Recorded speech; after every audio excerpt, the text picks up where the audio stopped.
Hello friends, this is advocate Gaurav Shukla और आपका स्वागत है मेरे चैनल कानून और आप में। जो लोग मुझे फॉलो कर रहे हैं फ्रेंड्स, उनको पता है कि हम cheque bounce case series deal कर रहे हैं। उस पर मैंने बहुत सारे वीडियोस बनाए हैं और ऊपर का जो आई बटन है आप उसे क्लिक करके जो पूरी की पूरी प्लेलिस्ट है सारे वीडियोस को आप देख सकते हैं और जानकारी से बेनिफिटेड हो सकते हैं। आज का जो टॉपिक है बहुत इंपॉर्टेंट टॉपिक है। अगर आप चेक बाउंस के केस में अभियुक्त हैं, अक्यूज्ड हैं, तब जब आपको अपॉर्चुनिटी दी जाती है कि कंप्लेनेंट से क्रॉस एग्जामिनेशन आपको करना है, तो कौन कौन से ऐसे सवाल आपको पूछने हैं जिससे कंप्लेनेंट का पूरा केस ध्वस्त हो सकता है। उसकी सारी बनाई हुई कहानी ही झूठी बनाई जा सकती है। बस इसी पर आज का पूरा हमारा वीडियो डेडिकेटेड है। तो देर नहीं करते हैं, लेट्स स्टार्ट। तो क्रॉस एग्जामिनेशन, जब आप अभियुक्त हैं, आपकी समनिंग के बाद आप अपीयर हुए, आपने बेल करा लिया, आपने कोर्ट से 251 में कहा कि नहीं हम गिल्टी नहीं हैं, हमें मुकदमा लड़ना है, कंप्लेनेंट ने गलत मुकदमा फाइल किया है। उसके बाद जब आपको कंप्लेनेंट ने जो मुकदमा फाइल किया है और जो बयान का एफिडेविट फाइल किया है, जो एनेक्जर्स लगाए हैं, जो डॉक्यूमेंट्स लगाए हैं, उसके बेसिस पर जब क्रॉस एग्जामिनेशन आपको कंप्लेनेंट से करना है, तो कहाँ से शुरू करके कहाँ तक ले जाएं और कौन कौन से सवाल उससे पूछें कि उसकी कहानी पूरी की पूरी कोर्ट के सामने ध्वस्त हो जाए। पहले हम वो केसेस लेते हैं जहाँ कंप्लेनेंट ने, क्योंकि यहाँ पर हमें बहुत ध्यान रखना होता है, जहाँ कंप्लेनेंट ने फर्जी कहानी बनाई होती है, हमें सिर्फ फंसाने के लिए और हमसे पैसा निकालने के लिए, हमें एक्सप्लॉइट करने के लिए, वहाँ पर हम कौन से क्वेश्चंस पूछें जिससे कि हमसे कोई गलती ना हो और हम झूठे मुकदमे में सज़ा मिल जाए हमें। तो सबसे पहले फ्रेंड्स आपको ये ध्यान रखना है कि आपके जो वकील हैं और आप भी स्वयं, आप भी कंप्लेनेंट ने जो कंप्लेंट फाइल करी है, जो नोटिस दिया है आपको, जो उसने डॉक्यूमेंट्स संलग्नक के रूप में, एनेक्जर के रूप में कोर्ट में लगाए हैं, उनको बहुत अच्छे से स्टडी करके आए क्रॉस एग्जामिनेशन वाले दिन। आपको सबसे पहले ये देखना है, अगर नोटिस में, कंप्लेंट में और डॉक्यूमेंट्स में कहीं भी कोई अनियमितता आपको मिल रही है, वो पॉइंट आपको सबसे पहले कुरेदना है। जैसे मैं एग्जांपल देता हूँ आपको। कंप्लेनेंट जब कंप्लेंट बनाता है, तो जब वो नोटिस फाइल कर रहा होता है, तो जो अगर वो फर्जी मुकदमा बनाना चाह रहा है, आपको फर्जी फंसाना चाह रहा है, आपसे फर्जी पैसा वसूल करना चाह रहा होता है, तो वो कहानी फर्जी बनाता है। तो नोटिस में एक बात होती है और कंप्लेंट में दूसरी बात होती है। आपको बस यही पकड़नी है।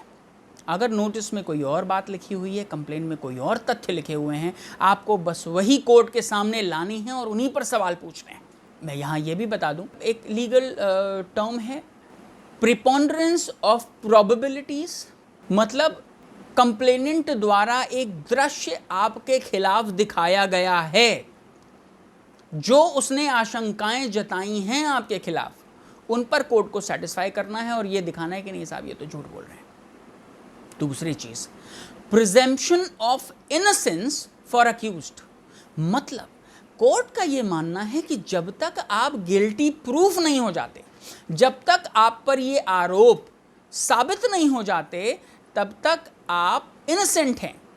मतलब तब तक आप बेगुनाह माने जाते हैं। तो हमें सिर्फ इतना ध्यान रखना है कि जहां भी कंप्लेनेंट ने झूठ बोलकर अपनी कहानी को मॉडिफाई किया है, बनाया है, वो हम कोर्ट के सामने ले आएँ, कोर्ट के दिमाग में कन्फ्यूजन क्रिएट कर दें और वहीं पर ये मुकदमा आप जीत लेंगे।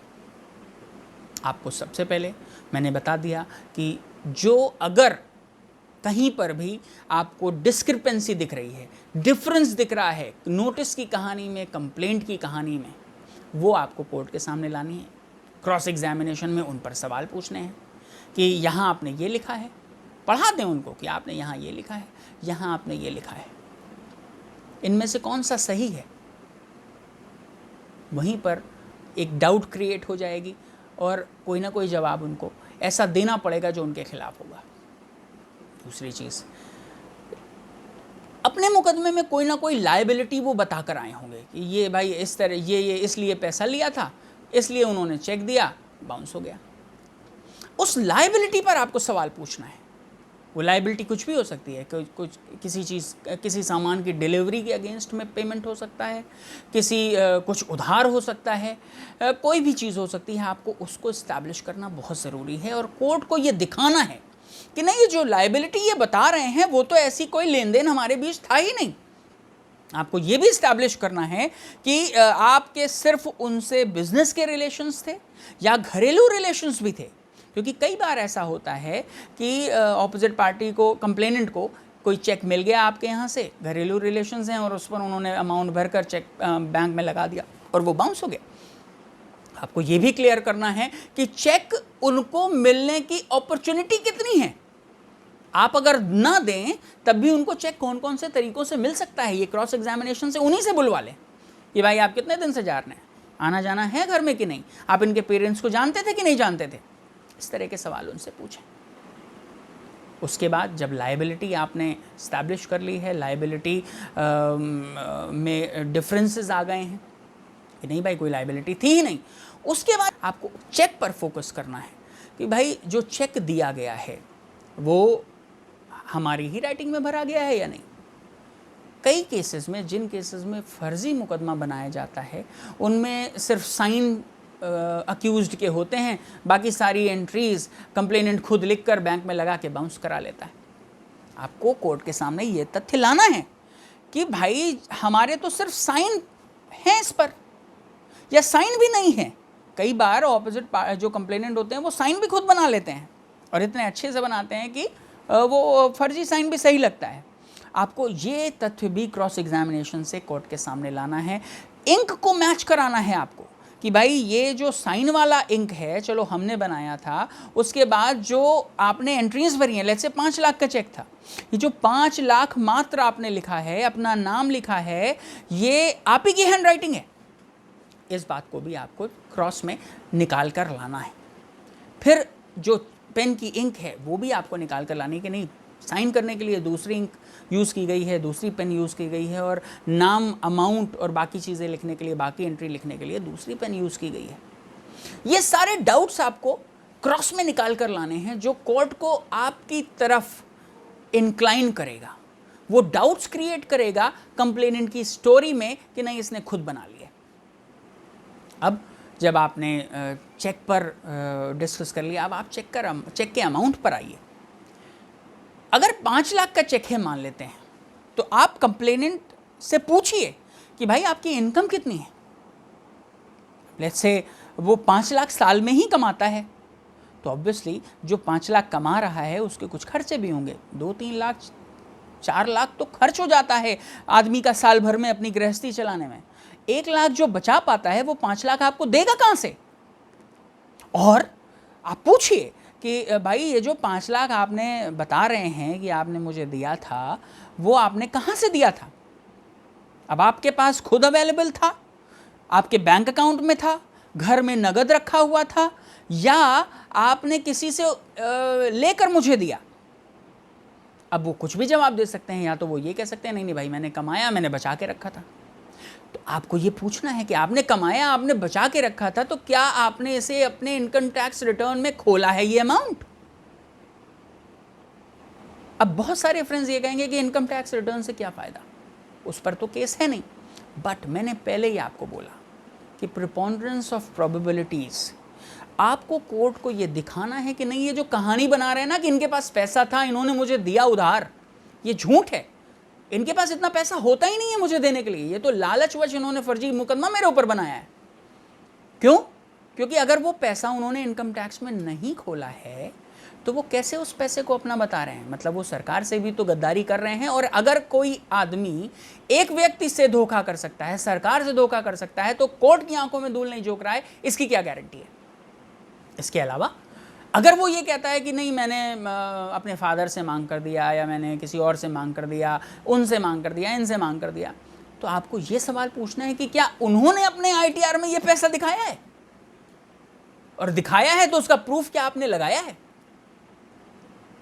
और नहीं लगाया है तो क्यों नहीं लगाया है। आप उस पर और सवाल पूछिए कोर्ट के सामने, और उस व्यक्ति की जिसने आपके ऊपर फर्जी मुकदमा किया है उसकी और पोल पट्टी खोलिए। अब कई लोग ये कह सकते हैं जिन्होंने फ़र्ज़ी बनाया होता है, जिनके पास कोई रिकॉर्ड नहीं होता है, बैंक ट्रांसफ़र नहीं होता है, अकाउंट ट्रांसफ़र नहीं होता है, चेक से नहीं पेमेंट किया होता है, वो कह सकते हैं भाई साहब हमने नगद दिया था। बहुत आसान है कहना कि साहब हमने नगद दिया था इनको पैसा। अब अगर उन्होंने हमको नगद दिया था जिसके एवज़ में हमने चेक दिया जो बाउंस हो गया, तो आपको सवाल पूछना है कि साहब आपने जब नगद दिया था तो क्या कोई और व्यक्ति ऐसा मौजूद था वहाँ पर जो इस बात की गवाही दे सके कि नहीं नहीं पैसा आपने मुझे दिया था। आप कैसे साबित कर सकते हैं कि पैसा मैंने दिया था? मैं कह रहा हूँ आपने पैसा नहीं दिया, आप झूठ बोल रहे हैं। अब यहाँ पर दो पहलू हैं, या तो वो कहेगा नहीं नहीं कोई अवेलेबल नहीं था, या फिर वो ये कहेगा नहीं मेरा ये फ्रेंड थे, मेरे ये रिलेटिव थे, ये अवेलेबल थे और इन्होंने इनके सामने मैंने पैसा दिया।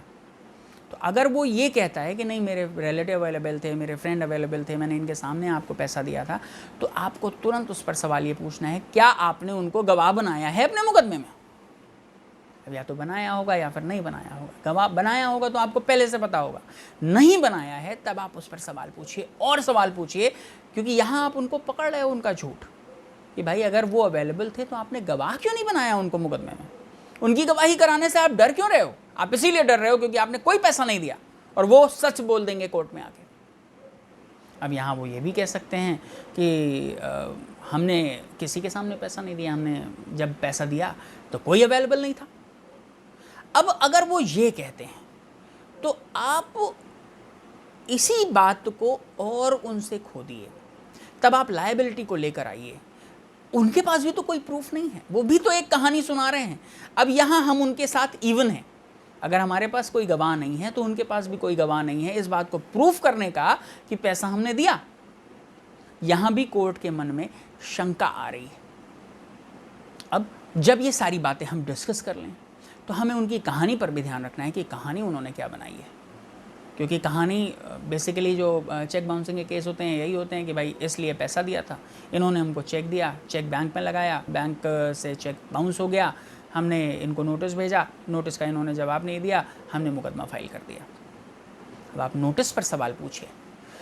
नोटिस पर सवाल इस तरीके से आप पूछ सकते हैं कि जो लीगल काउंसिल होते हैं कंप्लेनेंट के, कई बार वो नोटिस अपनी लैंग्वेज में बना देते हैं और खुद ही भेजते हैं। कंप्लेनेंट को उस नोटिस के बारे में कोई जानकारी नहीं होती है।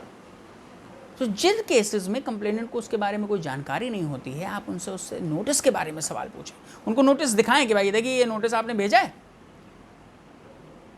वो मानेंगे कि हाँ भाई नोटिस तो भेजा हमने। अब आप उनसे पूछिए कि क्या इस नोटिस पे आपने साइन किया था, या वकील साहब ने स्वयं अपने आप से लिखकर भेज दिया? या तो साइन किया होगा या फिर नहीं किया होगा। जहाँ साइन नहीं किया है बस वहीं पर सारा डाउट आ जाता है। तब हम क्रॉस में एक सजेशन देते हैं कंप्लेनेंट को, कोर्ट उस सजेशन को अप्रिशिएट करता है कि भाई देखिए पैसा वैसा कुछ नहीं था, चेक आपको मिला, आपने वकील साहब से आप मिले, वकील साहब ने आपको कहा कि ये चेक आपको सोने की मुर्गी है, मैं आपको पैसा दिलाऊंगा, और वकील साहब ने अपनी मर्जी से नोटिस बनाकर भेज दिया, आपने उसको पढ़ा भी नहीं, साइन भी नहीं किया। अगर वो कहता है नहीं नहीं ऐसा नहीं है, तो आप उनसे पूछे फिर आपने साइन क्यों नहीं किया? मुकदमा तो आपका था ना, आपको पता ही नहीं है कि इस नोटिस में क्या लिखा है। अब नोटिस के बाद आप उनकी कहानी पर आएँ। नोटिस और कहानी की अगर मैंने पहले भी बताया, नोटिस और अगर कंप्लेंट की कहानी डिफरेंट है तो वो आपके लिए ब्रह्मास्त्र का काम करेगा, कोर्ट के मन में कन्फ्यूजन क्रिएट करने की। इन सारी बातों को आप ध्यान रखें।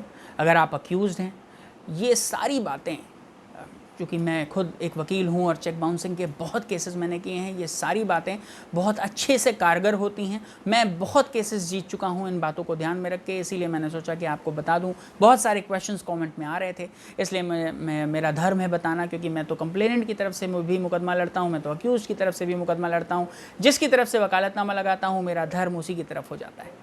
तो कंप्लेनेंट को पैसा दिलाने का भी काम करता हूँ, अक्यूज़ड को बचाने का भी काम करता हूँ, इसलिए इस पर मैंने एक ये जो वीडियो अक्यूज़ड के लिए बना दिया। नाउ मैंने पहले भी बोला है कि प्लीज़ कमेंट करें, क्वेश्चंस करें, अगर कन्फ्यूजन हो तो मुझसे कमेंट में पूछें। अगर आपको वीडियो अच्छा लगा हो तो लाइक करें, शेयर करें मेरा वीडियो, सब्सक्राइब करें मेरा चैनल और बेल नोटिफिकेशन आइकन को ज़रूर प्रेस कर दें, जिससे कि जो भी वीडियो मैं डालूँ आगे से आपके पास सबसे पहले इन्फॉर्मेशन पहुँच जाए। Now I will take your leave. Yours legally advocate Gaurav Shukla.